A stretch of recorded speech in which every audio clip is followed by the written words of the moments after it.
and welcome to another Collecting Cars podcast. Christmas special this time, and two of my favourite people we've yet to feature, the Franchitti brothers. A literal motor racing dynasty from up over the border. And hopefully we'll have a good chinwag with both of them now because they've got great stories to tell. So to Dario and Marino Franchitti, welcome to the Collecting Cars podcast. It should have happened sooner. And my dog, who is sitting down in the footwell of the Bentley Mulsanne, has just let a massive flabby woof woof go. So I'm gagging on the smell of dog fart as I introduce this. That's somehow appropriate, isn't it? What is that? Well done, Pip.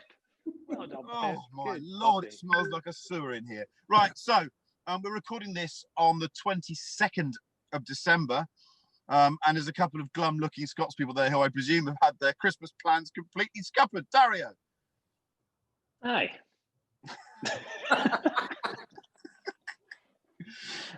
So what were you supposed to be doing and what are you going to do? Well, several months ago, we were supposed to be having a Christmas party. It was organised. Actually, it was organised this time last year. That got obviously hit on the head quite a while ago. And then we were supposed to go to Switzerland for skiing because my wife can work from anywhere. I can work from anywhere. And we decided, let's go to Switzerland. But, of course, that's not happening. So I'm now stuck at home. But the good news is my new sim got delivered today. So, you know, life's about balance, isn't it? Now, Marino, I know that you love your brother dearly. He's your best friend in the world. But how do you feel about him getting a simulator? I'm bored, generally. He starts talking about it. Him and Soper, we go out for dinner, and him and Soper start talking about Sims, and the rest of us just go, Told you to do that. oh, yeah. I do like playing on it when I go around, though. I do like having a wee go when I go around. I think it's a good place to start. I think the virtual racing world was offered an opportunity during the first lockdown to really assert itself. And I personally feel it missed the opportunity. I think there was a few things went on that rather sullied the name of it. I'm not anti it. I'm just not into it. So I can see why other people are into it. I'm not. But how do you feel the virtual racing world came out of the lockdown situations, given they looked like they were going to take over? Let the man who actually did it speak about this because I had no involvement with it. Yeah, apart from talking, when it was happening, Marino was in our bubble and he would be sitting through in one of the rooms drinking wine. And I'd come through all sort of sweaty and knackered after crashing yet again. And I'd start talking about it. He goes, I don't want to know. I've got no interest in hearing about it. Can we change the subject? I've already had to watch it. I at least watched it. I mean, I think more people were exposed to it, put it that way. And I think there's a whole bunch of people that take it very seriously and are very good at it. I think the hard thing for us that have raced is that maybe we don't take it as seriously as we possibly should, as the other people do. So I think that did it a disservice because you can have some good racing on there. Does it replicate what happens on the racetrack? No, because the danger factor is completely gone.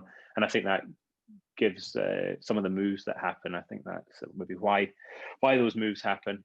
But I think more people were exposed to it, and it was entertainment. It definitely, Formula E, we did this whole thing with it, the whole field raced, and we would commentate on it, and it was all set up. Then I did that Racing Legends thing, which they sent me this the other day. It was pretty cool. Grab them. Oh yeah, okay.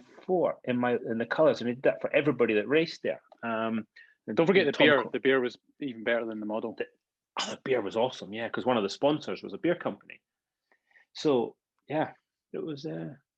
I enjoyed it. So this links back into the first, let's say, career-based question. Dario, you raced in very high consequence formula. You were someone who put your body on the line.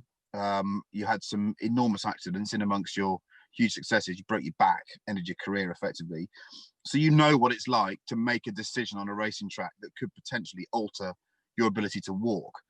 So how does that make you feel when you're sim racing and you're watching kids just stick out the inside and think they're really racing when they must be doing it without consequence?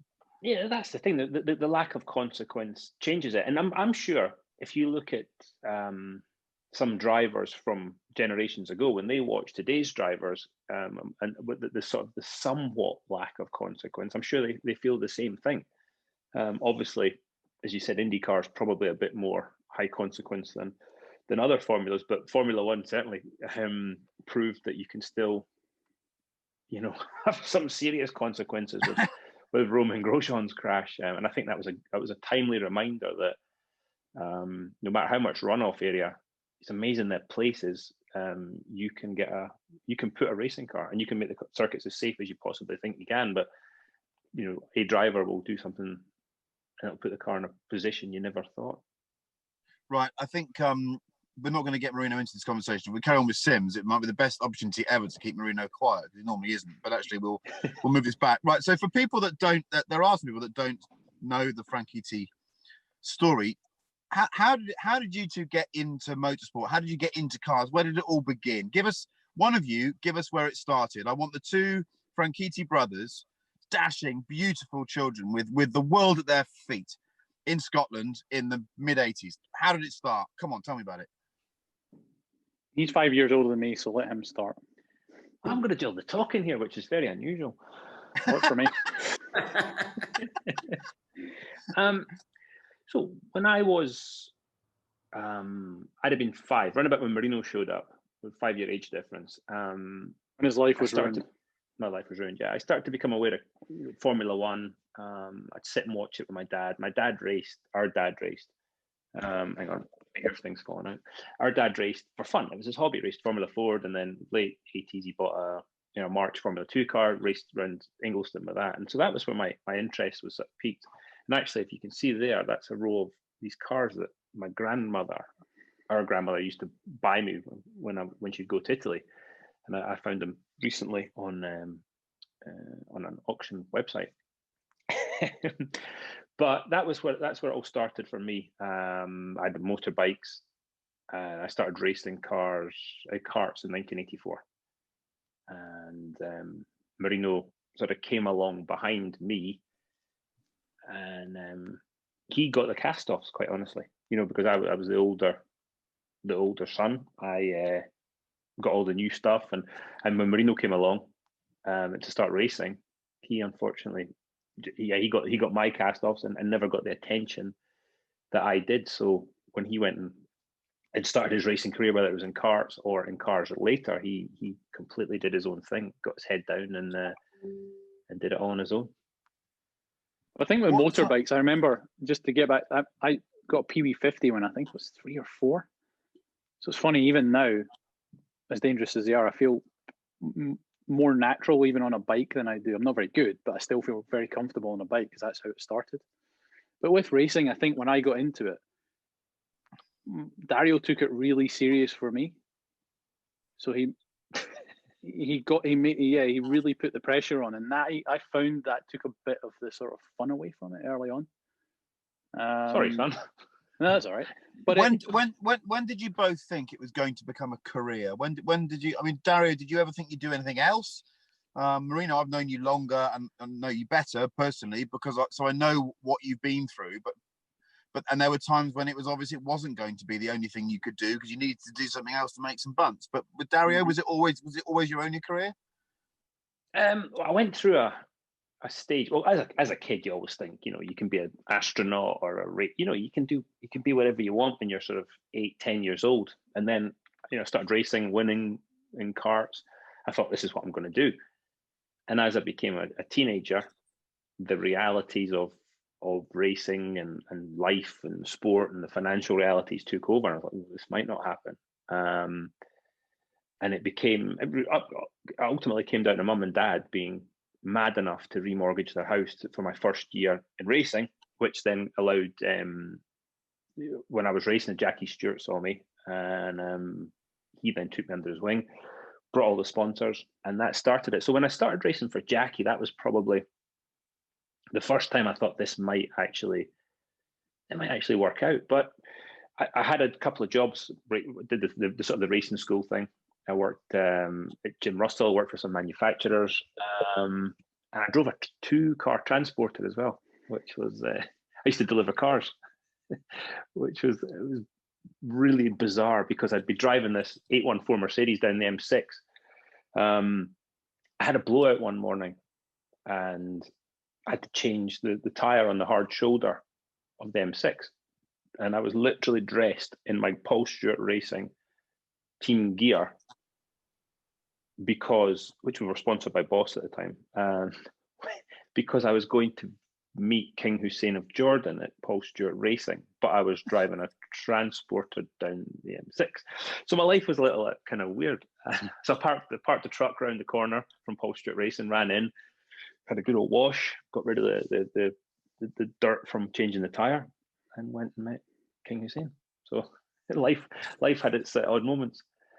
With so the single-seater career from the start was pretty stellar, and then you were one of the first people to, it seems to me, you know, I was an Autosport reader back then, and your name was there, and there was this assumption you were just going to walk into F1. And then when you didn't, it seems to me you were the first person to pragmatically say, I'm not going to bash my head against this door and make myself bitter and twisted. I'm going to go to America and make my fortune, which is exactly what you did. But you were the first person to have the bollocks to do that and not to be the bitter one that hung around the paddock trying to make it work. Is that a fair assessment of how you felt about it at the time? So Marino was really involved in this sort of this time because I'd been living in Milton Keynes. Marino was still up at school in Scotland, and then I got a call from Mercedes, and I went to test the DTM car, and that's where the sort of the divergence from, I guess, the F1 path happened. And with DTM, it came down to I was racing for Paul Stewart Racing, but I wasn't comfortable in the team. 1 year, Formula 3, I wasn't comfortable in the team. Mercedes said, look, if you come and drive for us, we'll pay you this amount of money. And trust me, this was a fortune for me. And we're going to give you a C36 company car. And I remember standing with Jan Magnussen in the car park because we were both being considered for this drive. And I said, will you do it, Jan? And he said, if you give me one of those company cars, I will. And that was it. And so I went there and I drove for Mercedes for a couple of years, and I got to test for McLaren, and that actually coincided when I left to go to America. Then McLaren came and said, oh, would you come and be test driver? But it wasn't going to work with what I'd done in America. And the American thing came down to Mercedes helping me get there. There's a guy, Paul Morgan, who was one of the partners in Ilmore. I sat next to him at the Christmas party at Mercedes in 1996. And he said to me, what do you want to do? And I'd had those 2 cracking years in DTM, so much fun. With those crazy cars with all the bits on them. And I said, I want to go to America. And he sort of looked at me and he said, well, I'll see what I can do. And literally a month later, the phone rang and he'd organized it. And off I went to the American adventure. Had a couple of chances to come back and test F1 cars with the chance of racing them, but it just never. I had a horrible test for Jaguar, and then it was never the right time. So I stayed in America and had a good time. Remember that first C36? Remember that first C36? Because he had Klaus Ludwig's old company car, because he basically took Klaus's seat. And the first one, Klaus had been wrapping it around the Nurburgring, but it had all these special bits on it. It was the fastest thing on 4 wheels. That was so fast, wasn't it? There's a picture somewhere of I had the old camera, like an old style, I think 35mm camera, and I'm battering down the Autobahn, and it's off the clock.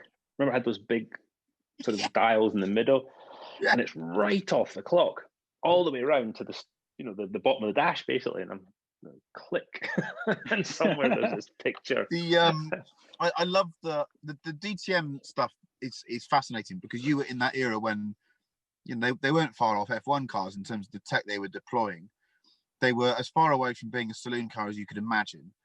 And you arrived, and Bernd Schneider, he speaks still with wide eyes about it. When you bring him onto that subject area, he goes, "Well, I was the man," and then this bloody kid from Scotland turned up and basically stuck it to me. I think what makes Bernd so great is that he loved the challenge you brought to him. Clearly, he didn't resent it. He just loved the fact he had to try and up his game to try and beat you. But there's some mega footage and also, where's that race where I think you just duffed up someone in an Alpha. It might have been Suzuka. In Japan. Yeah. And the Alpha pit wall are about that close from jumping onto the track to lob stuff at you. It was a really, really quiet press conference with Christian Danner and I that day, because it was Christmas dinner. He wasn't happy, and we were delighted. But Schneider was the best teammate, man. That was the thing. I went there as a 21-year-old kid, and German team. I didn't speak German, and a guy called Gerhard Unger was running the whole thing. And so for some reason, why did they choose? Sorry to interrupt. Why did they choose a Scottish kid? I mean, obviously your talent must have been precocious, because they must have had a full lineup of baby Schumachers that could have gone in. It's a hell of a punt taking a lad didn't even speak the language. Yeah, we went and did a test. We being Jan Magnussen and I went and did this test. Oliver Gavin did the test too, and Jan and I both broke that record. And so they went, we want him, and we want him, and and Bern, for some reason, and Gerhard just took me under the wing, and they just, I mean, Marino was at some of the races. They just, for some reason, it all just clicked, and Bern was the best teammate. I mean, he was this god, and he was just mega. We had so much fun. I remember staying at his house one day in Cologne, and I get this bang on the door because I'd like to sleep in. Okay, come on. We're going to do something fun. Oh, God, we're going to go running again. I don't want to go running again. And so he says, no. Get dressed. We're going to see something fun. Okay, this could be anything. So we go around the corner. We walk around the corner, and we go to this big house. And the two doors go up. And there's two Bugatti EB110s and an F40 LM sitting. And he said, okay, come on. We're going to take these Bugattis for service. My friend owns them, and I know you want to drive one. So we took these two Bugattis from Cologne up to Brabus, I think it was. And it was the first time I broke 200 miles an hour, chasing him down the Autobahn in this Bugatti EB110. So that was the kind of stuff that happened when Mr. Schneider was around. The first time I met Marino was at the Nurburgring in probably around 07, and so I'd barely spoken to him. He was in Team Parker Racing in a Cup car. We were both racing Cup cars in either a 24-hour race or a VLN. I think it was a 24-hour race, and I'll let him jump in a minute. Anyhow, we sort of exchanged pleasantries in the race truck, and I thought, what a nice guy. Actually, I don't normally think what a nice guy. I normally just think knob when I meet people, because I'm that, as you know, I'm that kind of miserable bastard. But I thought, what a nice bloke, because what struck me about him was he was interested in road cars. I've got a bit of thing about racing drivers that don't like normal cars, and both of you, I know, will come onto it, love good performance cars, but a lot of racing drivers aren't interested in road cars, and I always think that's a little bit disingenuous. So we had a very quick chat about some Porsche business, and the next time I saw Marino after that, I came over a section of the track called Flugplatz, and it looked like a small passenger aircraft had attempted to land on the circuit, got it wrong, and then crashed down that part of the track. I'd never seen a crash like it at the Nurburgring. I still haven't, actually. And at the end of all this debris, there was the crumpled shell of what you couldn't even tell it was a Porsche. It was just, excuse the French, it was fucked. But there was no body in it. And then as I was coming over the crest, the team radio came on and said, "Oh, be careful, Marino's just had a massive stack over that part of the track." And I saw him later on, and he was completely unperturbed, really. And then I thought, that's the difference between a real racing driver and a journalist like me. He was just getting ready, prepared to go and drive the next racing car. Mate, we've never discussed it publicly, that was an amazing smack. And I don't think you should necessarily be here after that one. It was massive. If it hadn't been a Porsche, I don't think I would have been. It was a 996 Cup car. And I would never forget, I came over, and as it landed, it just went left. I had no idea what had happened. Wheels were straight, all the stuff you do. And it turned out that the left-hand drive shaft had snapped. So it just turned it hard left. And I remember the first impact, having my eyes open, and the doors flew off. The windscreen came out, and the left front came up through the windscreen. So at that point, I closed my eyes. And then I remember one of the first times ever feeling the hands device holding my head. And then it was just like, oh, that was an impact. And I'm thinking, oh my, every time I thought it's over, it kept going and going and going. And when I came to a stop, there's just nothing, as you say, nothing left. And I do remember sitting, just having climbed out and looking down the track and seeing you coming over in the 997. And oh my God, it was huge. But you're right. It was like they made me go to hospital and then get back. And there was a message from, I was driving with Andretti Green in America and the Acura LMP2. And they're like, oh, we need you to come for a test in 2 days. I'm like, oof, this is going to suck. But because of the safety equipment, I didn't hurt. It was unbelievable. I think I dissipated all the energy as I went on. It was so we never really discussed this. How do you become a racing driver in the shadow of your big brother who's already doing a fantastic job? Seems to me that you went about it with an enormous amount of good grace and huge energy, and you know, you achieved amazing things. You won Sebring, dude. I mean, that's an amazing thing. I'd kill to bloody win Sebring.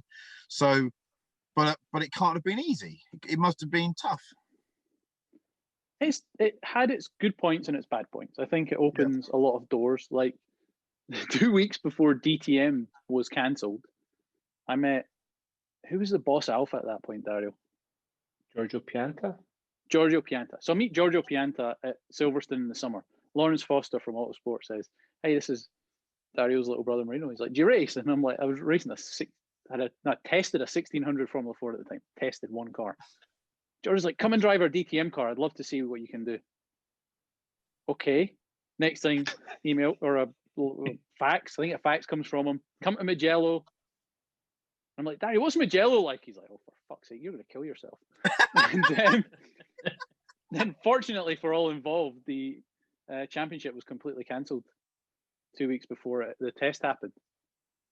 So I'd forgotten about that. Oh, man, that was mega.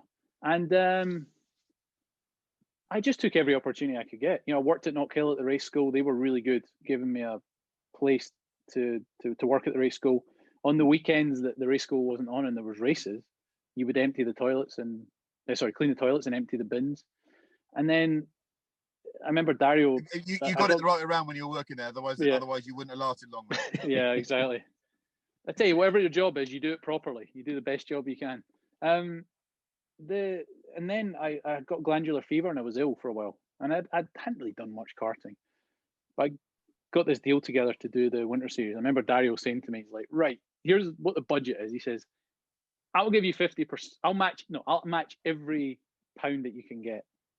And he obviously thought I'd get about 500 quid. So I then went and found half the budget and he had to stump for half the budget. So that was fun. Look at that big brother face. And then it was really around this time that I met Kay Wilson, who had been the team coordinator at Porsche, at the factory Porsche team, and worked with some amazing drivers. And she took me under her wing, managed me, and got me just some really cool opportunities. And I stumbled through 2 years of single seaters with not very good equipment, and to be honest, probably not the right attitude either, because everyone expected, because I was Dario's brother, to be this complete driver. And because I'd been around tracks my whole life, I expected, because I'd been around it, that I'd somehow learned something or had experience. And it wasn't until I sort of sat down with myself and thought, well, hang on, what should you know? Nothing, because you've not done anything. And that was when I started to get some success.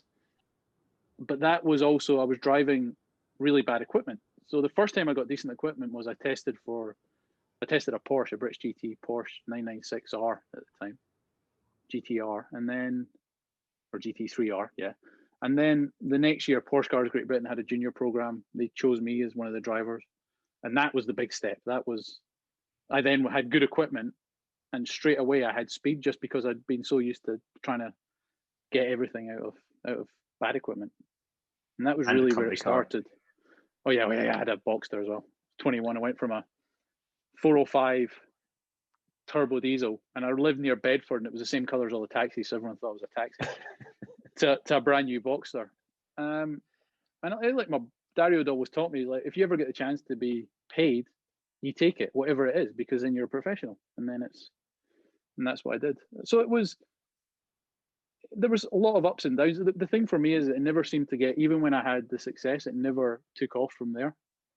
Do you remember that first time at Daytona? Yeah, it was good. When you went what year was that? We went to Daytona, and Marino had never been 2002. there. 2002, never been there. Jumped in the car, and the test aim was quickest of anybody. And I was like just strutting about, like thinking, "How that's my wee brother." I think I was 2 seconds up the road, and they got within half a second. But this was the ridiculous thing at the time. I'll never forget. We're in Nashville at Dario's house, me, him, and my cousin McKaylee, and I'm like, I've got this chance at Daytona, so I'm going to go. He's like, all right, when is it? And I told him test. He's like, I'll come with you. So then at the time, Dario's Billy Big Bananas, and he rents this little Learjet. So I fly into Daytona without a pot to piss in a Learjet, do the test, do 5 laps in the car. That's all I get, fastest in the test, and then we leave. And it's like, it was the weirdest thing, but very funny. So when did you've always loved street cars, haven't you, both of you? I think that's what appeal. You know, I love the fact that you both love street cars, and obviously Marino and I work on he does more than I do on a particular street car we'll discuss in a minute. But so Dario, when did you drop your first serious paycheck on a motor car, and what was it? The day after he got it. That's the right way to do it. It depends what you mean by serious. Are we talking? So the first, I won the Young Driver of the Year in 1992, McLaren Autosport Young Driver of the Year, and I might have used some of that money to buy a Mark II 16-valve Golf.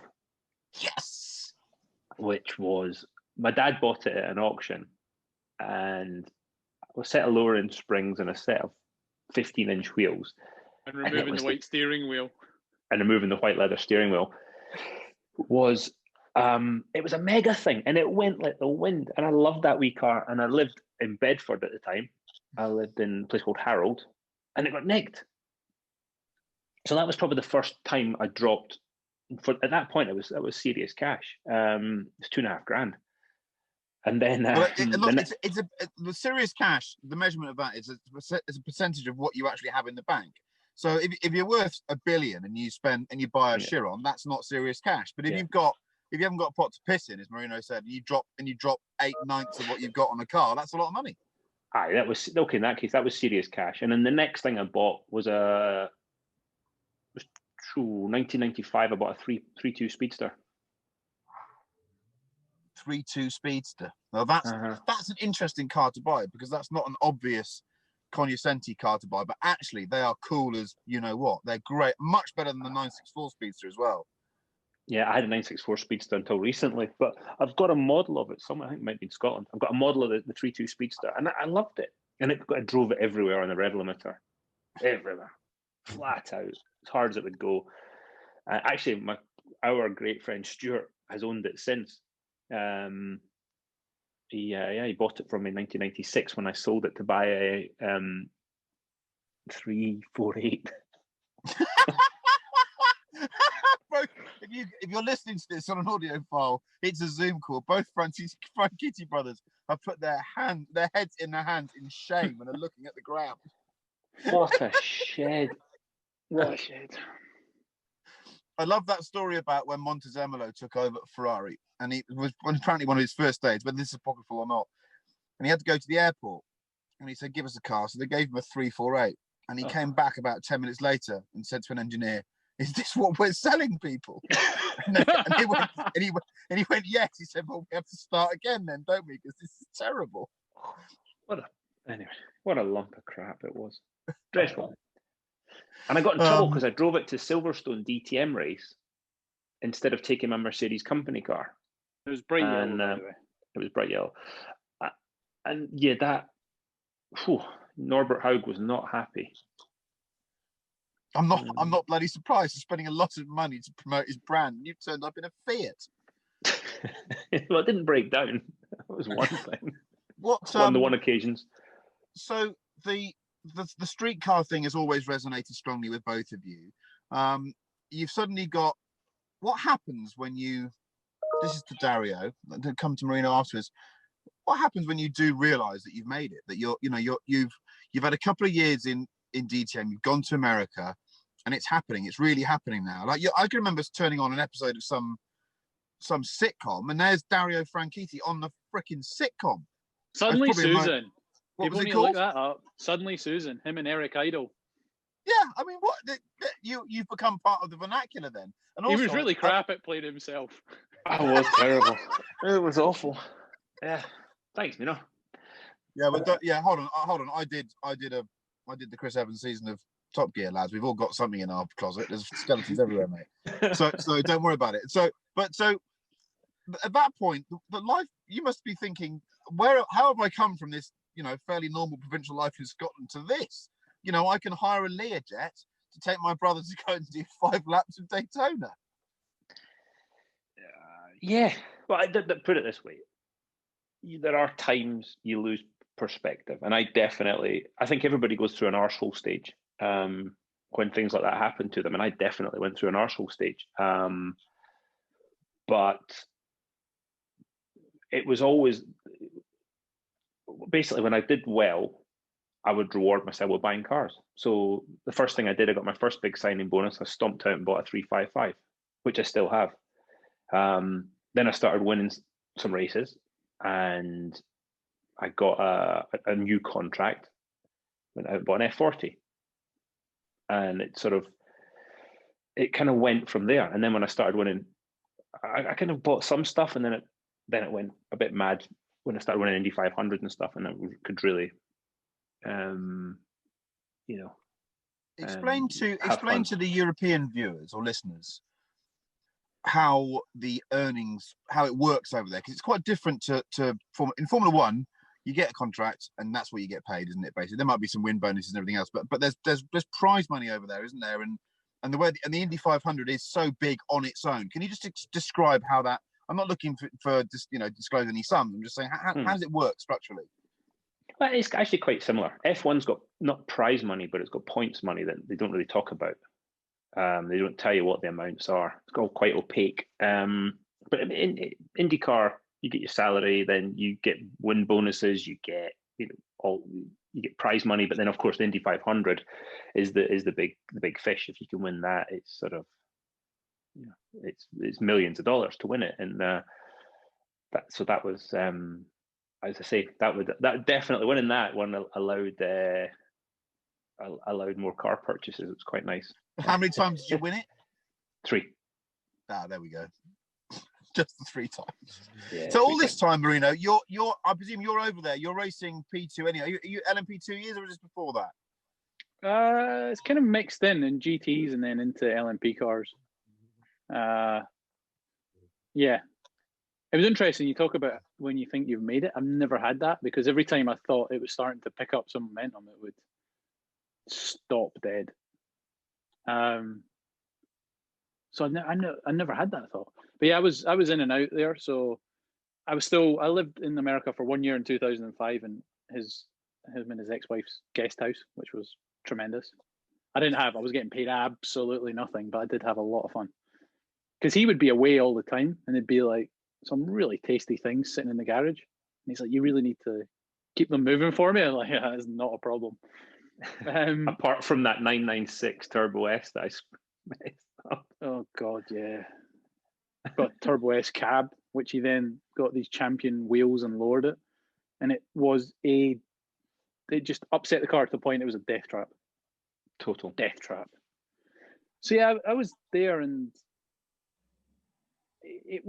they were good days. I mean, racing in America I love racing in America. I really feel like a fish out of water in Europe. I don't enjoy racing in Europe. I enjoy the historic stuff, but if you're talking professionally, America's just better. The competition is no easier. The tracks are, for me, better.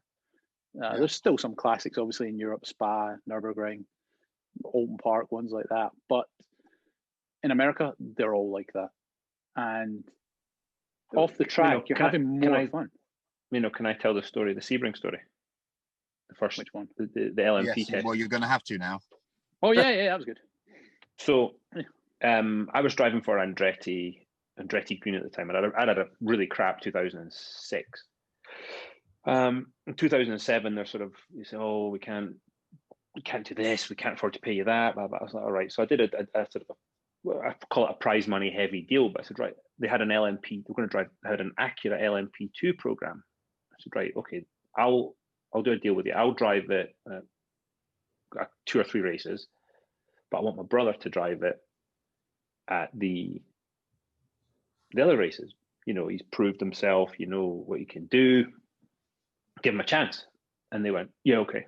So Marino and I show up at the first test at Sebring, and Brian Herta, who would be my teammate in IndyCar and won a few races in IndyCar, was going to be Marino's teammate. So they show up on the short course at Sebring, and the team are saying, okay, Marino, if you get within 2 seconds, if you get within 2 seconds of Brian today, we'll be really happy. Okay, so just 2 seconds, just play yourself in. And I think within 10 laps, he was a second up the road. It was absolutely astounding. And then the first race at St. Pete, ended up leading the race, and that was against the Audis. They had big diesel Audis as well, and he clicked with that car. Race. I remember footage from that race. Yeah, those cars mighty. Those cars. Did you share the car together? No, we didn't. Tested it together, but never raced it. Yeah, I did Sebring and Long Beach, and then at the end of the year, 2007, I left the team. I went to do NASCAR, and Marino had done a fabulous job in the car, but the team were upset with me for leaving, so Marino was collateral damage in that whole bloody thing. That was the end of that. So Marino, at the moment, Marino and I are involved in this thing called the Singer DLS. Now, you touch on this for a bit. It came about because we've got a mutual friend called Mason Farwaz who runs that project, and at the time you just had this dalliance with the Ford GT program, which wasn't a happy ending for you, Marino, was it? No. You needed some gainful employment, and this seemed like the right thing to do. It definitely is the right thing to do. Tell me how you feel about that car when it's being driven quite quickly on the right road at the right time. It excites me. The thought of finishing up the tuning of it and then having shaken all the cars down and never driving it again makes me want to cry. I took Dario for a curry in it earlier in the year, and the first time I opened it up, all he said was, "There's no way that's only 500 horsepower." It was brilliant. It's incredible. The engine, which we never thought would be such a big part of it, along with it being lightweight, that engine, I can even slide it about because it's so playful. It's ridiculous. It's a funny beastie, isn't it? Because it just combination of weighing nothing and having, it just feels so naughty above 7,500 RPM. It keeps going. Your ears are going, oh, should I be doing this? And then you look down and the numbers are horrendous, but it just feels so fast. It's just one of those cars that feels so fast. It's also that independent front suspension. That first, you're in a short wheelbase 964, and the first time you turn into a corner, your head just goes, sorry, what? Kind of your equilibrium gets a bit funny, like you've gone off Eau Rouge for the first time. You're like, sorry, what just happened there? It's a spectacular car. I mean, COVID's been a total pain in the backside for the program, but next year, we'll get the cars to the customers, and it's going to be mega. How much? Dario, thoughts? Have you owned a Singer yet, Dario? Excuse me. What color would you like? Oh no! Come on. Yeah. Has he done it? Is he dropped?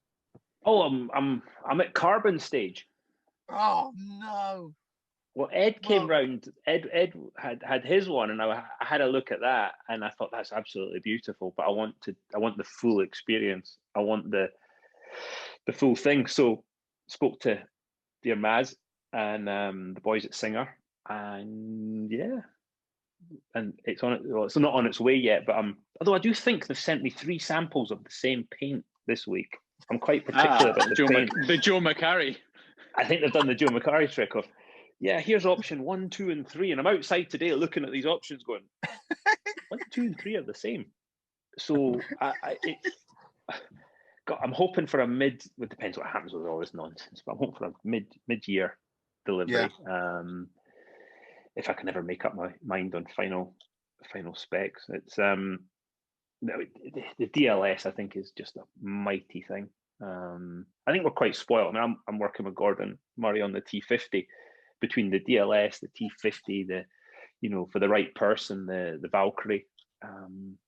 Pretty cool. But my Singer's, I call it dad spec. It's got sunroof, it's got rear seats for the kids. But I've got the racing thingy seats though, so they're gonna have to climb over and get in the back, because I draw the line somewhere. That's all right. They do that in my 911. They quite like that. They pretend they're in the Dukes of Hazzard.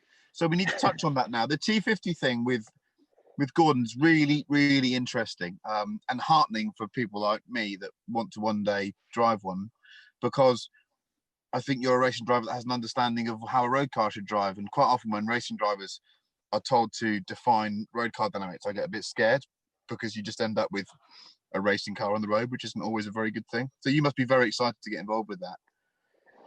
I am. I'm massively excited to do it. It was it's one of those things I couldn't quite believe I was getting to do it, if that makes sense, because I think Gordon's he's one of my heroes, and he's just so cool. He's just so interesting to hang around with and ask questions. And every day it's a school day and you learn something.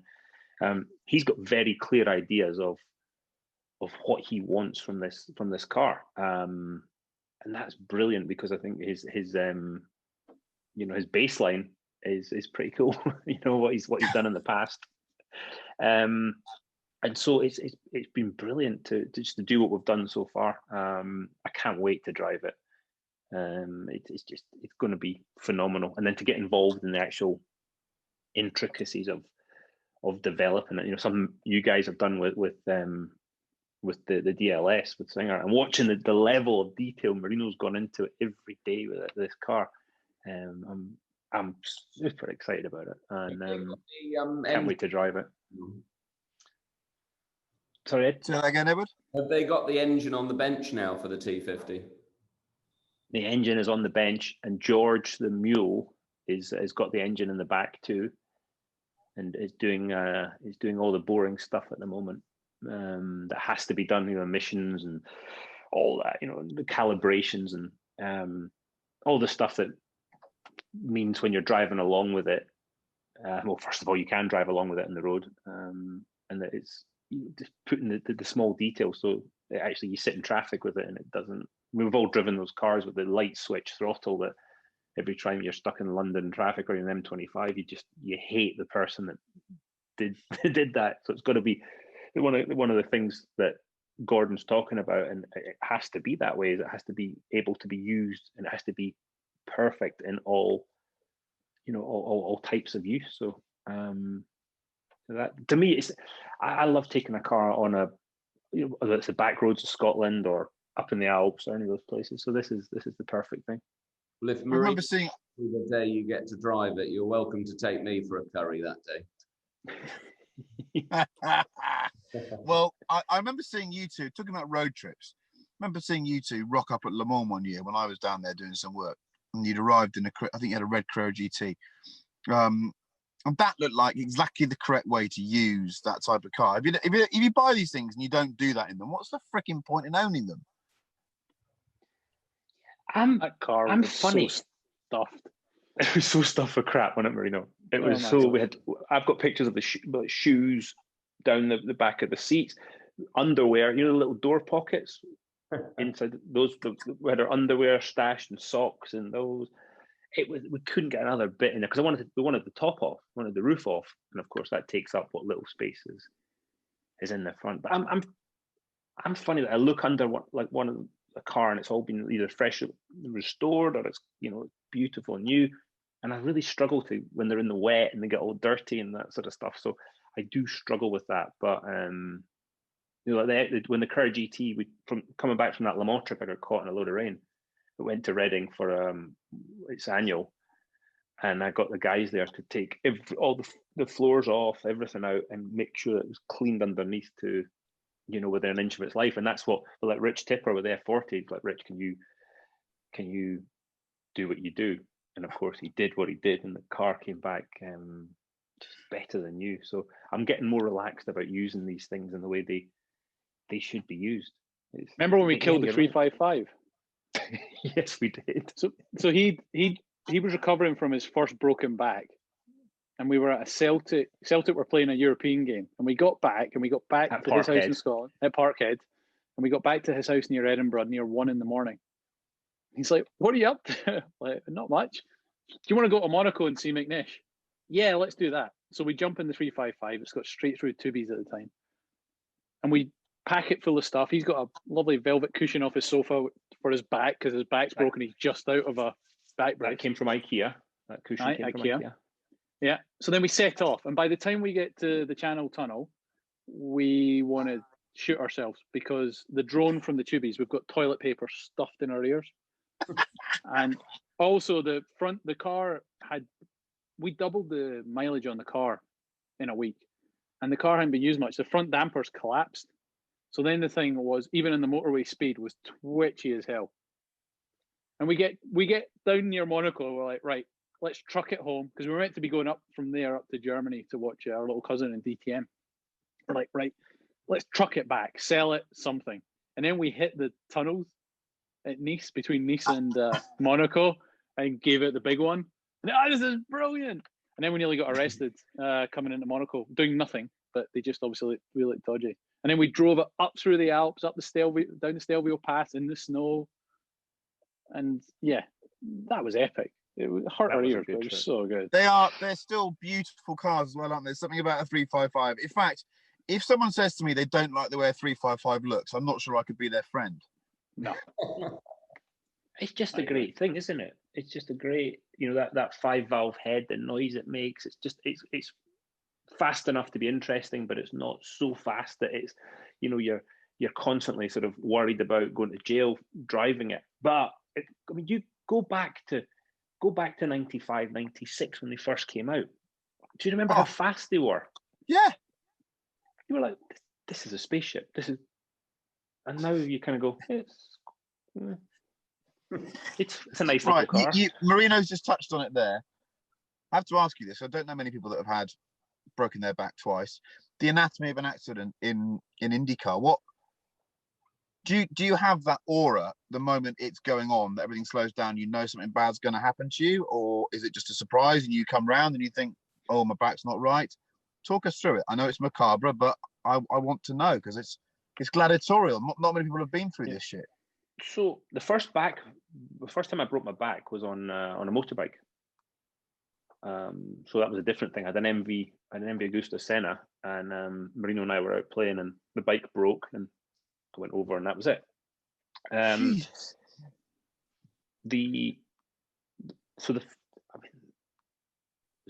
All accidents are different. I mean, you guys know that, you've all had accidents, but the sort of the two of the big ones. I had one in Michigan when Dan Weldon and I touched wheels about, 215 miles an hour or something, 220, and the car took off. And that was one thing, one type of accident, because it went on for a long time. And I remember, it's funny watching the Grosjean thing last week. I had to switch it off because I remember taking off and literally thinking, oh shit, this isn't good.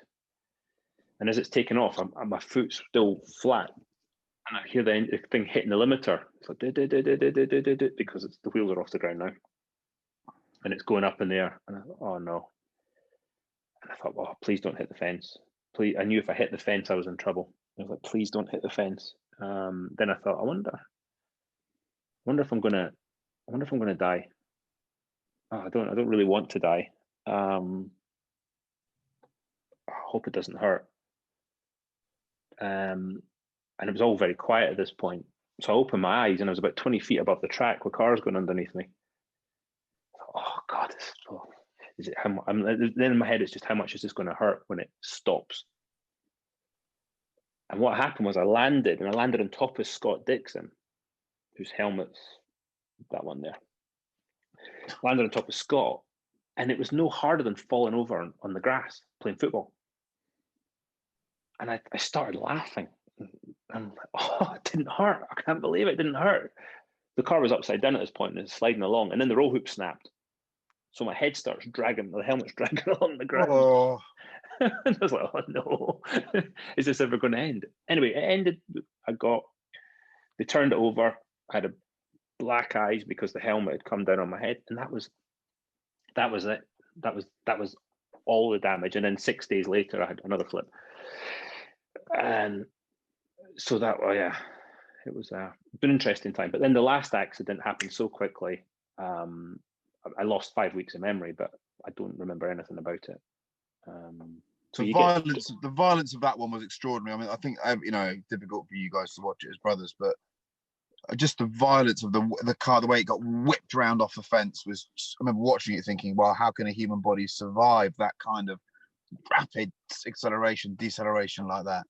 When I got to the workshop in Indy a week and a bit after that, Chip Ganassi Racing, and they had the debris sitting there. They had the chassis was in the shop and been stripped off, and I couldn't believe it just used up every bit of safety that it had and more, which is amazing for an IndyCar because they've got all these different crash structures in the front. And then next to it is a pile of parts. I'm like, where's the rest? They're like, that's it. And if you look at the accident, everything just turns to dust. And it's funny, he talks about the Grosjean accident. We were sitting together when he had the accident, and instantly I'm like, he's dead. There's just no. But actually, it was like PTSD. It was weird sitting in the room with Dario while it was happening because it brought back all these feelings from when he would have those types of accidents, and that feeling that you don't know if he's alive or dead. That is fucking terrible. It's interesting from a European perspective. People like myself, journalists that, you know, vaguely report on the sport. I'm not an F1 journalist, but I still, you know, I suppose I comment on it on social media. We talk about the modern racing era as being so profoundly safe, but your era, Dario, of that sport will be remembered as being profoundly unsafe. A lot of people lost their lives. Do you think that was just part of the sport, or do you think it was? Did you think there's negligence in the safety aspects, or how do you feel about it? No, I don't think there was negligence. I think everybody that was in charge of safety at the time was doing as much as they possibly could. There was no sort of. I wouldn't look and say, you know, Jackie could look at the 70s and say, you know, in the 60s and say they didn't care. The people, the promoters, the safety, they didn't care. We didn't have that in IndyCar. Everybody cared a great deal. Has it moved on since then? Absolutely. Are the tracks inherently still dangerous? Yeah, well, not ovals are dangerous because of the speed you're traveling. But they've now got this aero screen that Red Bull Technologies developed with IndyCar, and it's kind of a halo within a sort of a fighter canopy around it, and it's moved the game on again. It's made things a lot safer. But racing's never going to be fully safe, and you know, that's in some ways part of the risk reward is part of the walking of the tightrope is part of that interest, isn't it? I never liked the danger, but if there was no, go back to the sim thing, if there's absolutely no jeopardy, then it's not nearly as rewarding when you get it right. Marino, what do you think about it all?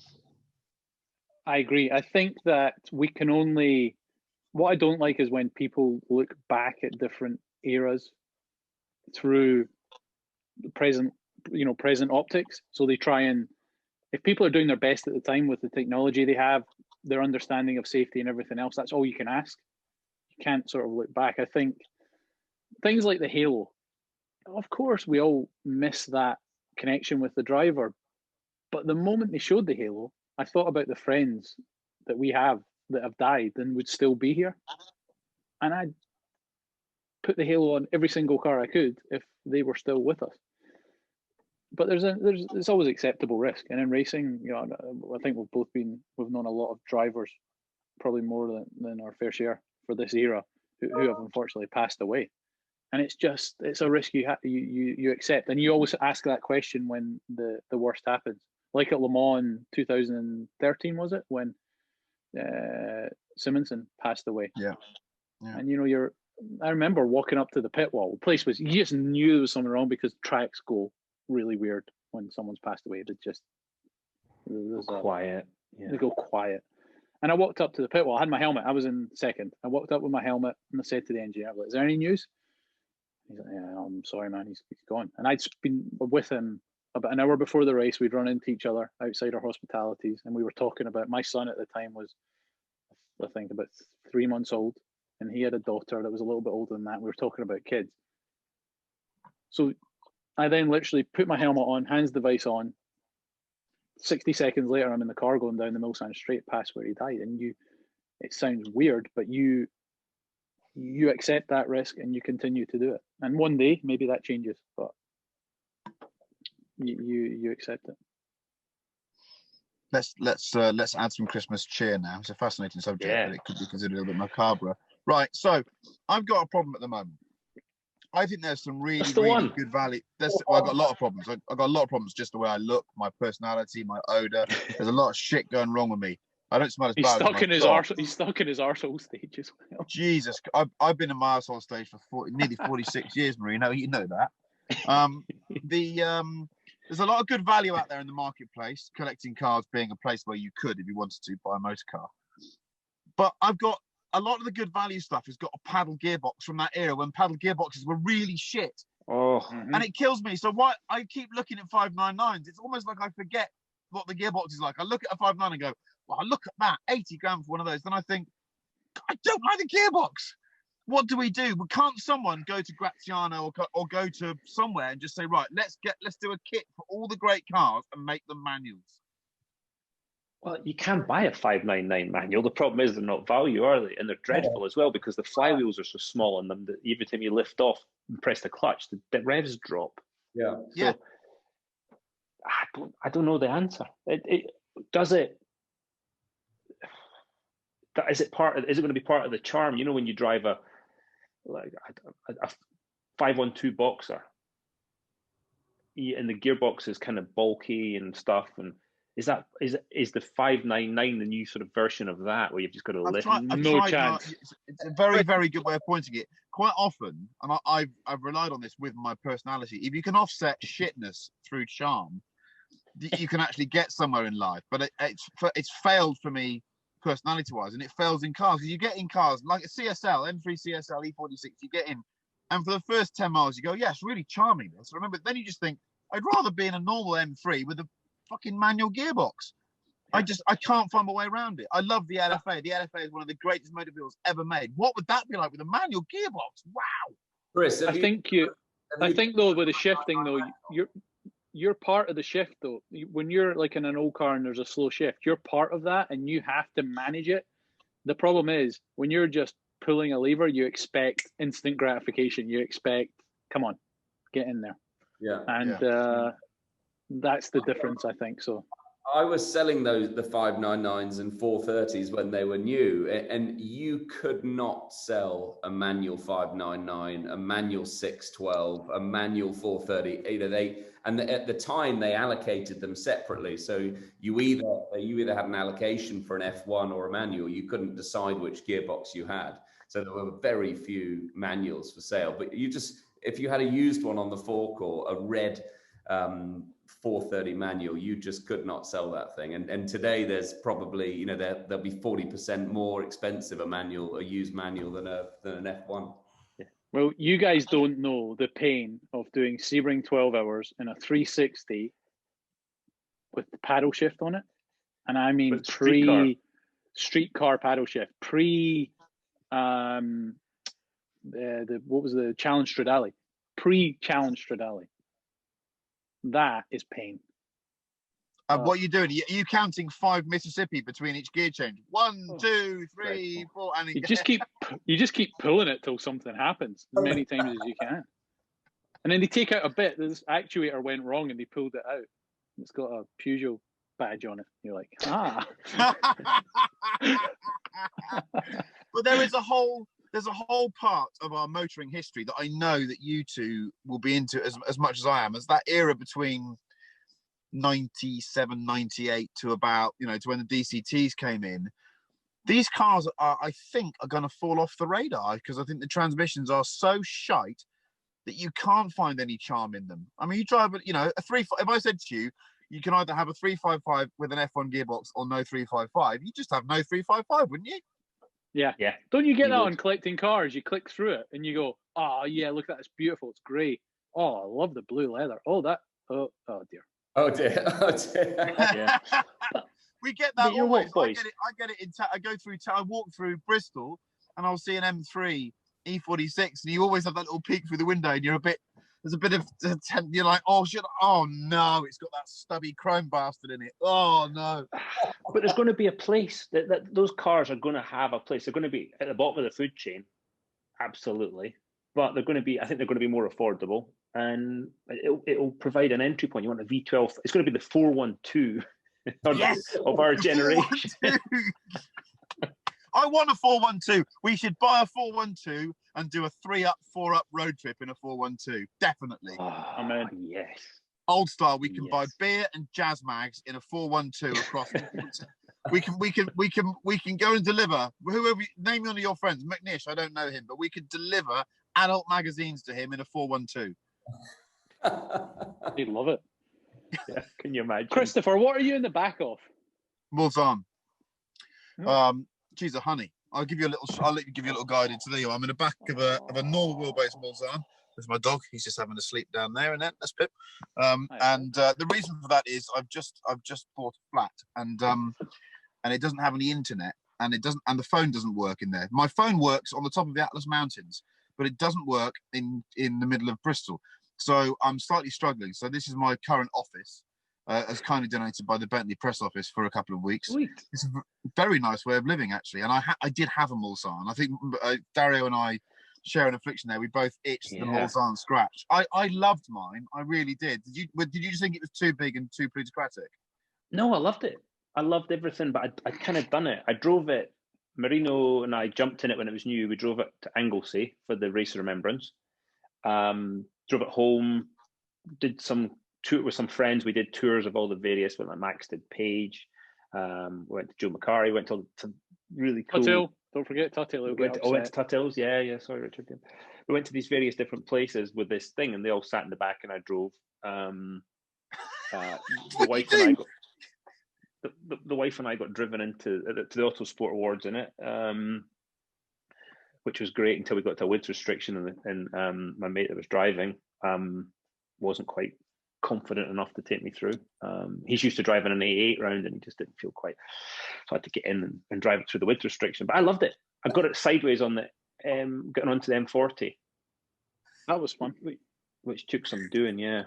It all happens very slowly. It's such a long wheelbase. It just sort of tells you 5 minutes before it might go sideways. Then it happens, and you go, "Oh, there we go," and off we go again. And I'm not like you, Chris. I'm more like Marino in that my whole life has been making cars go around corners as cleanly as possible. So when I do try and do a skid, I tend to crash.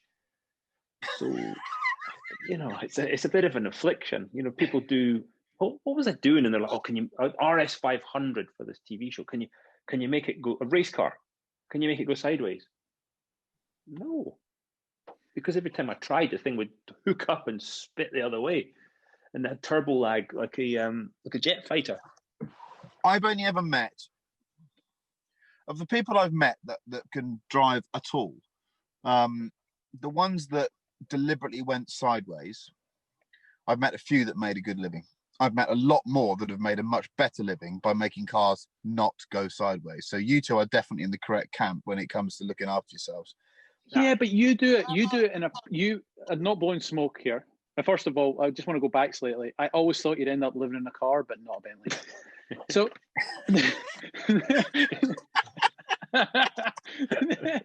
the thing for you drive with such precision sideways, I love it.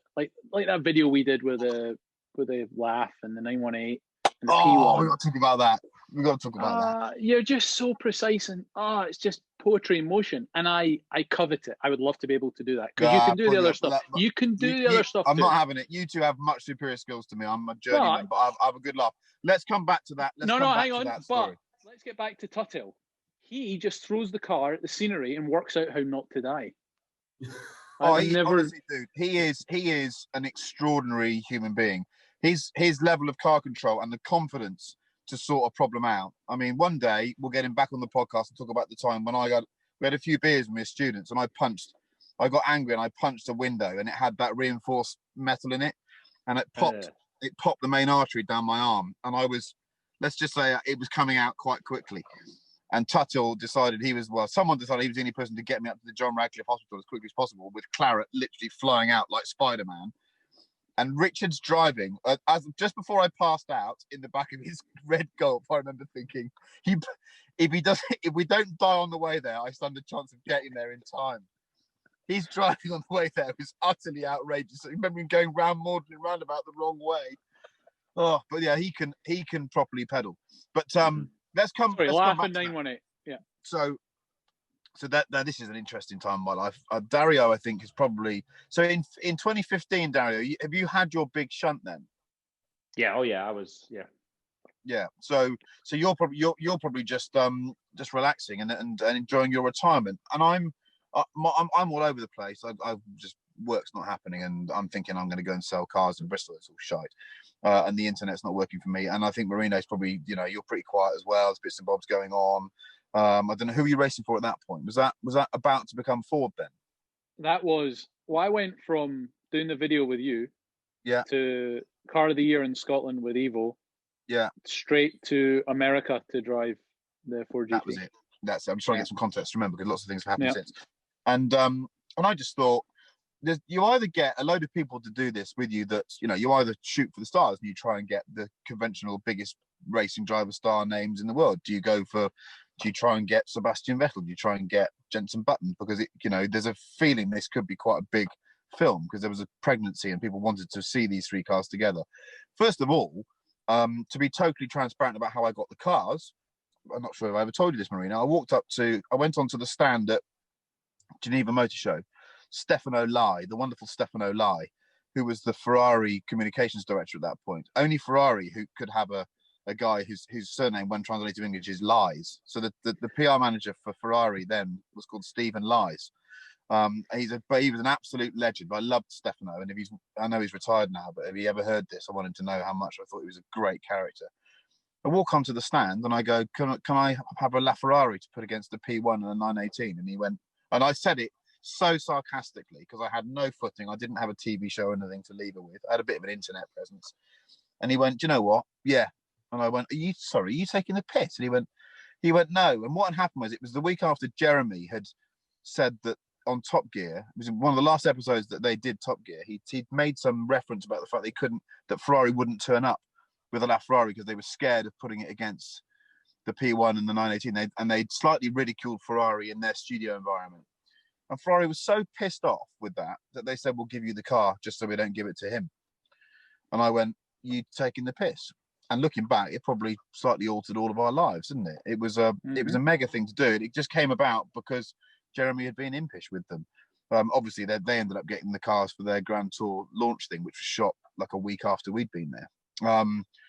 But it was special, wasn't it? And I think what I hope people got feeling was that we had lots of fun doing it. I didn't want the Vettels I didn't want the superstars. I wanted some people there that I could have fun with. So that's the impression I got. Yeah, I got watching this good fun. It was just, it was like a bunch of mates, and we had Nilo and we had Mavro, who's a friend from America, who came over and shot, and we had Jamie Littman doing the stills. Everyone there was a friend, but I needed a combination of people that could properly pedal, and could have a laugh.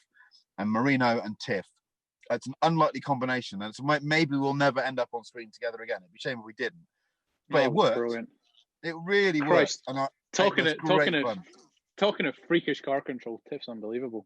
But making that was joy. But I think as well, at the time, you were like, up to your neck. It was, this had to work. It had to happen. It had to work the same way. And while it was a lot of fun, the stress, I mean, I've seen you stress before, but I've never seen you stress like that. And it's a very special thing. People talk to me more about that when I meet them than anything else. It's always brought up at least a couple of times a week. It's interesting. It's a very special thing. We were lucky to do it, and maybe Dario, we could come to you at some point when we do Valkyrie versus T50 versus Mercedes, whatever they're going to call it, and we can make you a part of the next one. We could have the two Franchitti brothers and me and something else. That'd be quite good, wouldn't it? That'd be fun, wouldn't it? That's got to be a combination. A week in Portimao playing golf. We'd have to have Tiff down there. just doing weights and measures because he'd have to serve the drinks for himself, basically, because the consumption rate of that man needs to be seen to be believed. But no, they were happy times, and I like that. We all take gambles, don't we? I'm sure that you've both done things where you knew that it was probably reckless to do it, but the upside was potentially so great that you had to take the risk. I think racing drivers probably do that more than any other individual that I know. They take risks because they're not scared of consequences, or because they're so hungry to get to a place that they're not willing to even consider failure. They just do it. If I look back at some of the stuff I did, absolutely, I go, what was I thinking? Wow, that was ballsy. And then I look now and I'm a completely different person, and I'm very, very risk averse. But back then, yeah, crack on. What was we'll have to wrap this up fairly soon, but Dario, because you raced in an era where there was a lot of power floating around. Did you ever drive a racing car that was too fast? Because it's often said that racing drivers can never have too much power, but do you adhere to that or not?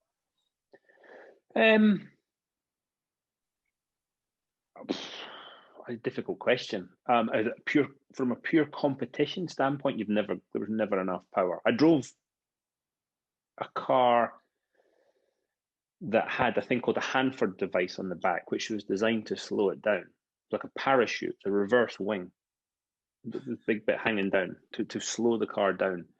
Yeah, it would still, especially in the tow, it would pull 250 something miles an hour. Gilles de Ferran did a lap at California Speedway. Average speed 242, I think, was the average. Average. That was the average. And those were they too fast? They caught the imagination, and what the hell, they were scary to drive. And you know, I lost one of my best pals, Greg Moore, in that era. And they were just so unforgiving. I think that's the thing, and that was part of the challenge of it. And both Marino and I don't know, Monk, have you driven the 917-30? I've had a go in a 917-10, not a 30. So I've probably driven 1,000 horsepower, not 1,300. Yeah. So both Marino and I drove that up the hill at Goodwood, and I drove it on the Saturday. Marino drove it on the Sunday, and I said something like, "Oh, poof." I said, yeah, it's like quick, but I didn't actually get to full throttle. And Marino looked at me and went, "Why not?"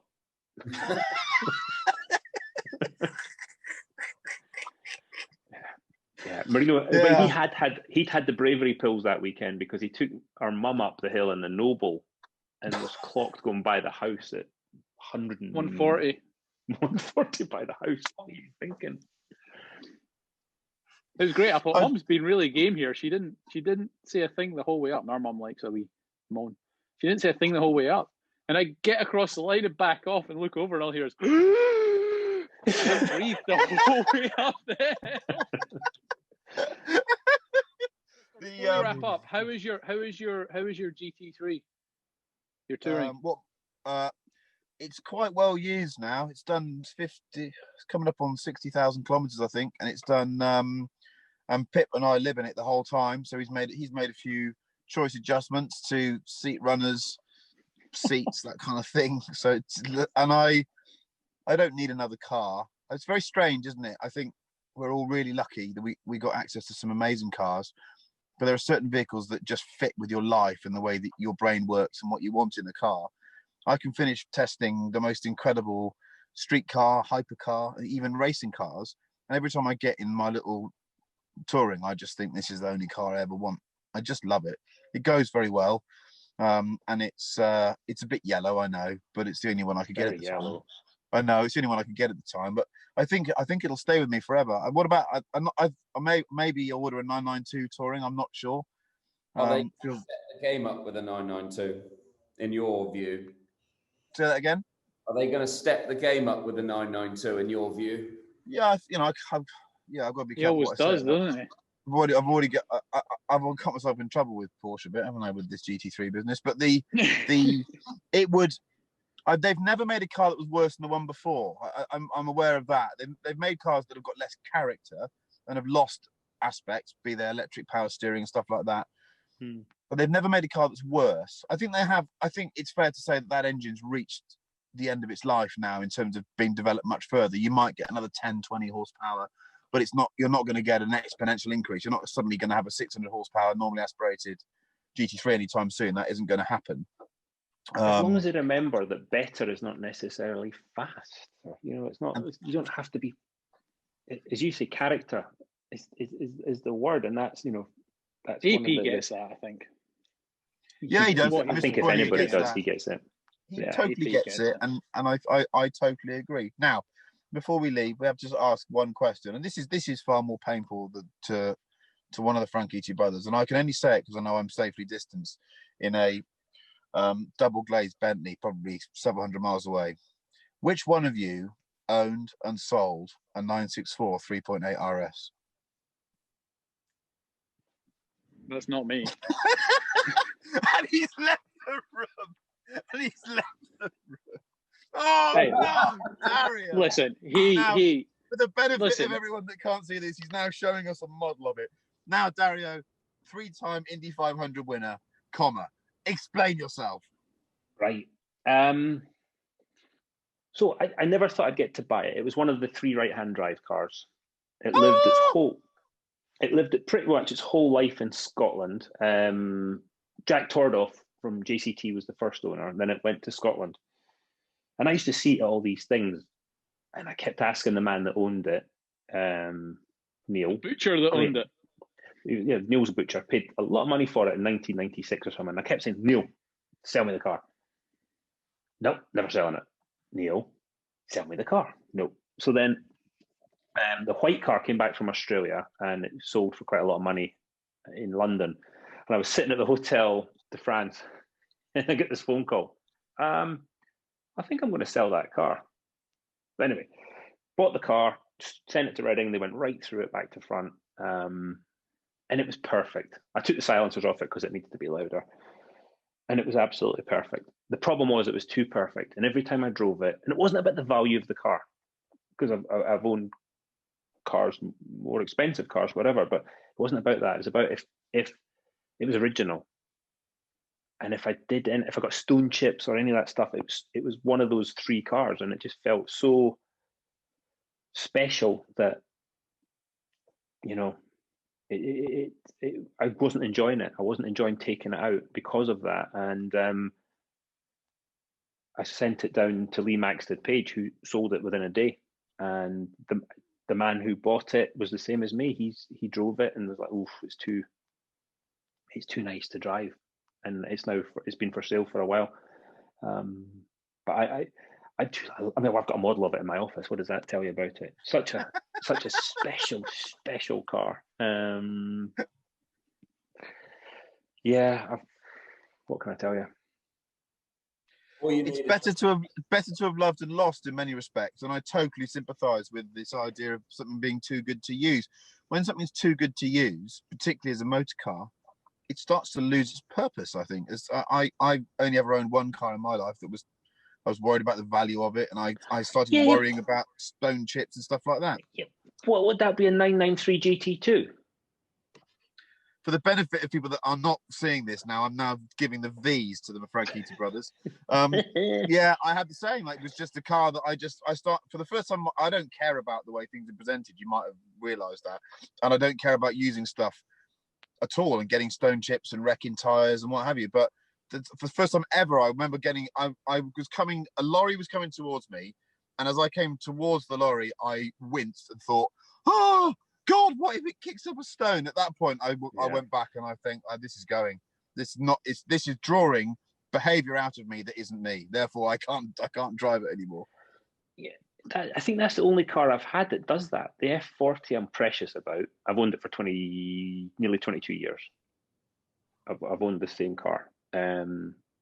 But most of the stuff I'm not that precious about. The Daytona Spider I'll take out and blat around, but this car just brought something out, and it's what a thing though, especially with the straight pipes on it. It sounded quite lovely. Right, guys, I think we're gonna have to wrap it there. To Marino and Dario, thank you so much for giving us a bit of time, and a very, very happy Christmas to you both. I hope that you settle down with your loved ones, and enjoy whatever you can do within these restrictions. It's been a bizarre year. Edward, I know you've been a little bit quiet up there, letting us just natter and talk shit, but Collecting Cars has had a frankly phenomenal year. You know, it started out as something that people had heard of but didn't really know what it was about, and now has sold thousands of cars this year, and is a market leader. You know, it is turning over more than any other auction house in the UK at the moment, and you should be very proud, Edward. And I hope you can have a glass of mulled wine and maybe take your foot off throttle for about 5 minutes over Christmas, because you are flat out the whole time. I've just got my low battery warning. There we go. From Collecting Cars HQ to all of you out there, have a great Christmas. Enjoy your motor vehicles. Be safe. Don't do anything reckless. And we will hear from you, or see you, or you'll hear from us in the new year. Goodbye. Thank you very much. Bye-bye.